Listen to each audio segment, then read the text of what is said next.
So I have been working on this video for a long time now, and I couldn't quite get it right. Originally, it was supposed to come out on Christmas Eve, and it was going to be the full story of Captain John Price.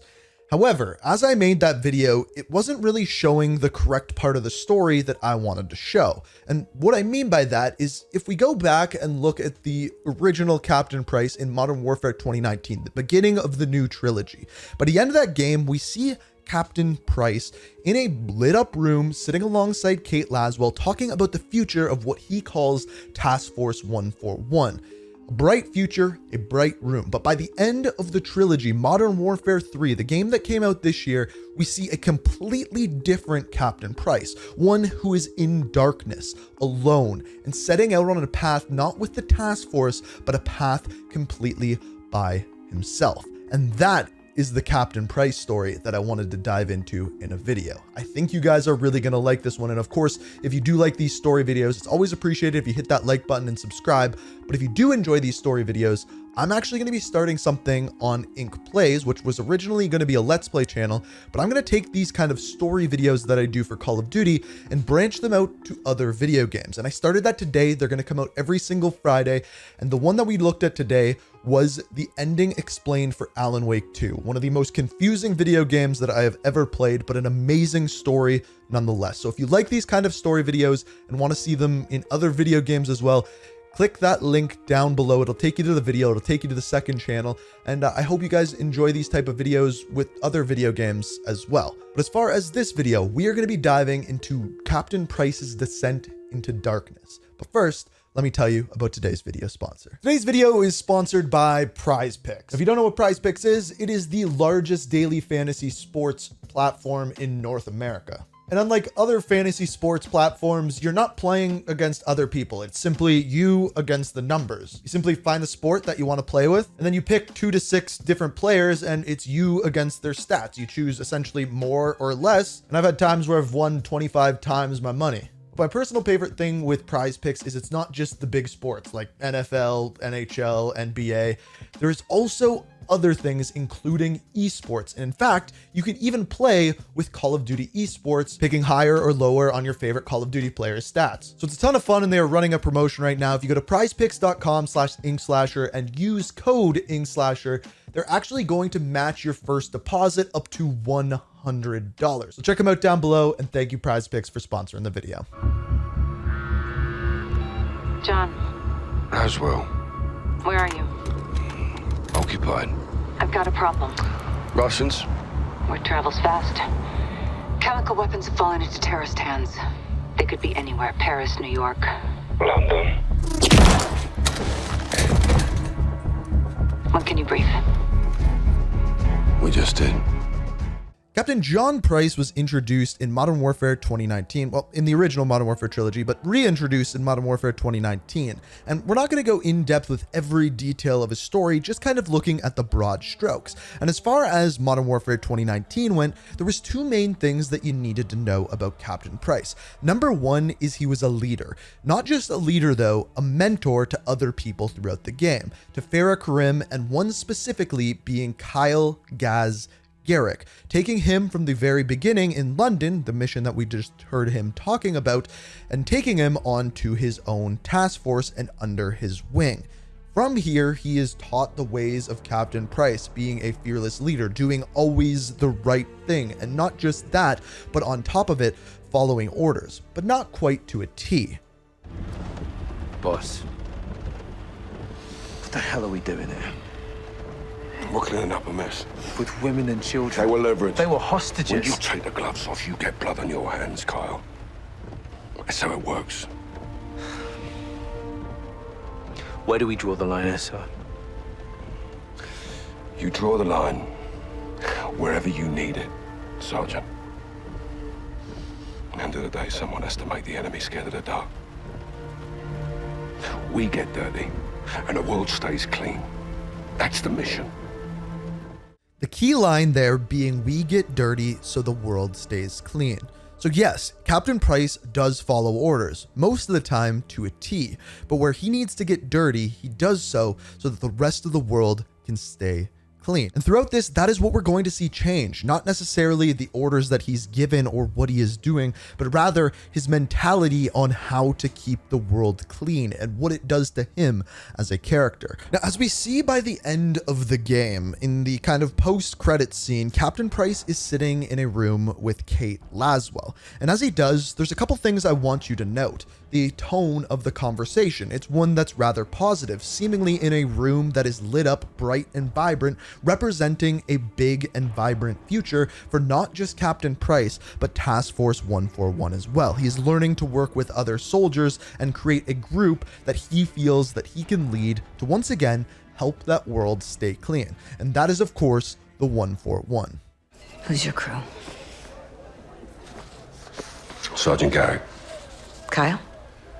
They call him Gaz. He never said anything. John McTavish, SAS, sniper, demolitions, goes by Soap. Why? It's classified. There he is. Simon Riley. There's no picture. Never. Now the rest. That's neat to know. Unless we got a deal. What are you calling this task force? 141. Well, that's where we're in position. Copy, John. What do you got? AQ loading cargo into a barge. That's your target. Get aboard and find out who they're working with. So in the year 2022, some time has gone by and Task Force 141 has been working together, some of which we saw during their time in Verdansk, where we saw Captain Price become more of a leader, and that's what we see continue within Call of Duty 2022. He is the leader and he takes, once again, Kyle Gaz Garrick underneath his wing amongst other characters, and characters like Soap and like Ghost kind of become more of the protagonist throughout this game. However, there is one particular circumstance when Kate Laswell gets taken where we see another side to Price, another side where he completely denies orders and goes to do his own thing. They get her underground there, we'll lose her for good. We'll lead the rescue team. That's not gonna happen, John. Say again, General. This is a tug of war, boys. We need to pull back, not lean forward. Since when? Since now. We can't just send in the cavalry. These things take planning and preparation. These things take violence and timing. I can do both. Kate's life is in a fucking hourglass. I know you're upset, Captain. This happened on your mission, and that's a tough pill to swallow. Are you telling me we leave her? I'm telling you I can't help you, but I won't stop you. I'll have her back in 12 hours. Don't die doing this, John. Laswell wouldn't want that. I don't either. General, I thought Kate was your friend. War isn't about friends. It's about enemies. Good luck. And as we find out by the end of the game, the enemies are exactly what is more important. Because as it turns out, the people who have been working with us, Shadow Company, have actually been working for General Shepard the whole time. The person who lost the ballistic missiles within Modern Warfare 2 and this entire time has been trying to cover it up. So they turn on Task Force 141, and then Captain John Price starts to question who he can really trust. So after seemingly taking care of Shadow Company and Hassan, it seems as though Task Force 141 is back on top, and by the very end of the game, we see a different post-credits scene. This time, it is not Captain Price alone. However, things have gotten a little bit darker. This time lit up by neon lights, questions begin to form. The first of which is, where did General Shepard go? He's seemingly escaped, but apparently he is just in the wind. Captain Price begins to ask more questions about who he can trust, but the whole time he is not alone. He has his team, Task Force 141, alongside him. And even though things have gotten a lot darker, they're no longer drinking tea, but rather some cocktails, he still has his team and that little bit of light to go along with it. However, as we find out through this, there is one major threat left, that of Vladimir Makarov, and that of one who is absolutely going to change things. Who is he? Makarov.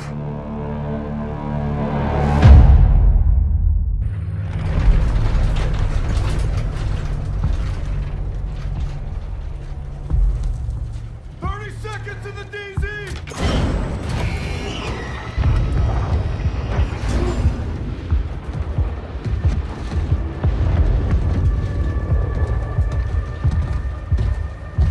1 to Bravo 6, Watcher to Bravo, over. As well go for 6. John, Makarov is out. Say again, Laswell. Makarov is out. He's on the move, John. Abort! Turn us around!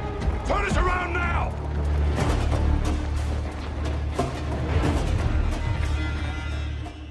So with Modern Warfare 3, once again, Captain Price becomes more of the protagonist, one of the main characters in the game, and is once again leading Task Force 141. However, one main difference about Modern Warfare 3 is we actually get a look into the past, specifically into Verdansk, in a mission where Vladimir Makarov is attacking Verdansk, and in doing so, his team, specifically Soap McTavish and him, are left with a decision: to execute Makarov or to take him prisoner.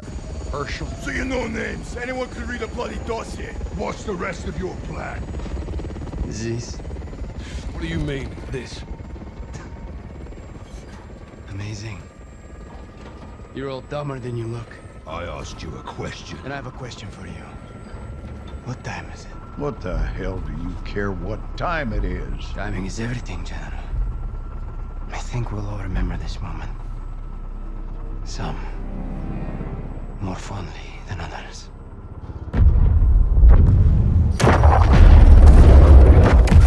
The airport! He pulled us off target! You fucking son of a bitch! I'll blow your fucking brains out your throat, you hear me? I swear to God I'll do it! Do it, come on. You shut your mouth! Let me finish him. John, we have him. He's in custody. He's not going anywhere.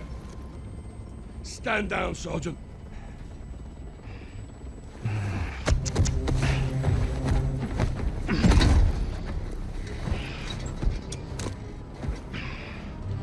I thought you were the good guys.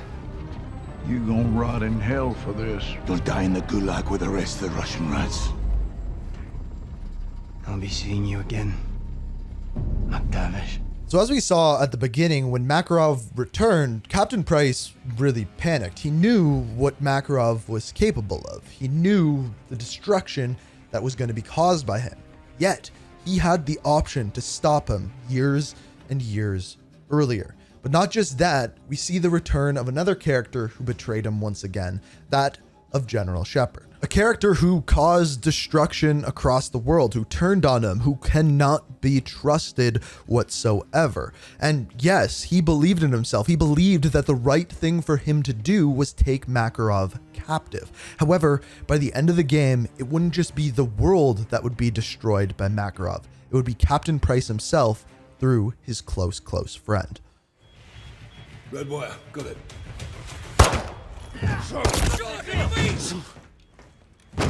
Take this to hell with you, Captain. Never bury your enemies alive.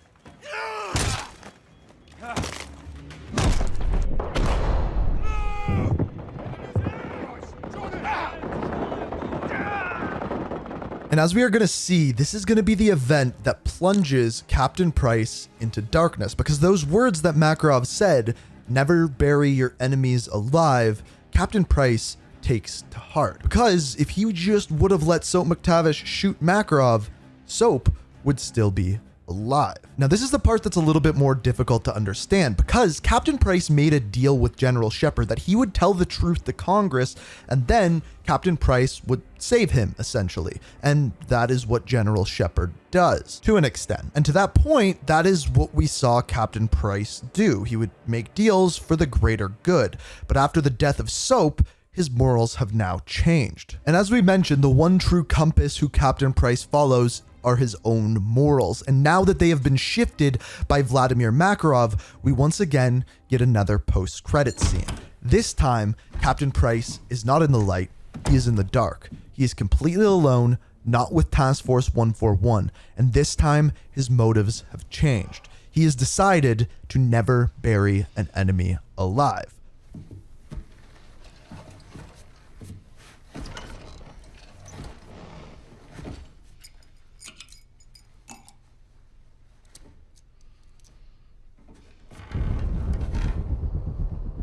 John, General.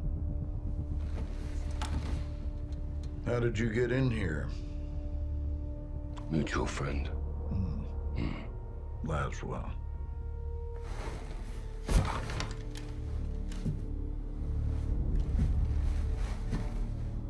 You're better than this, Captain.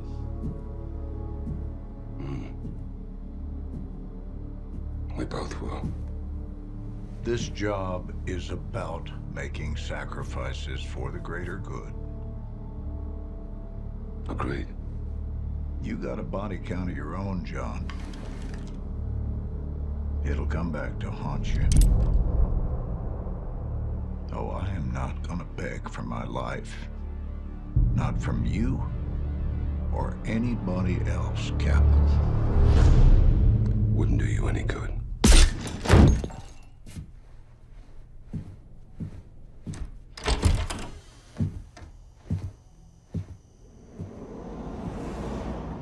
So this is the path that we've seen Captain Price go on. It started out with a bright and vibrant room with a future of Task Force 141. And as things began to get more dark, he had his team beside him. But with his actions not going far enough to stop the bad guys, to keep the world clean, one of his closest members gets killed because of the decisions that he's made. And now in complete darkness, he takes control of his future to try to protect the world once again. And this is where we leave things off, in the dark, alone with Captain Price. We are reaching for the stars, but we're made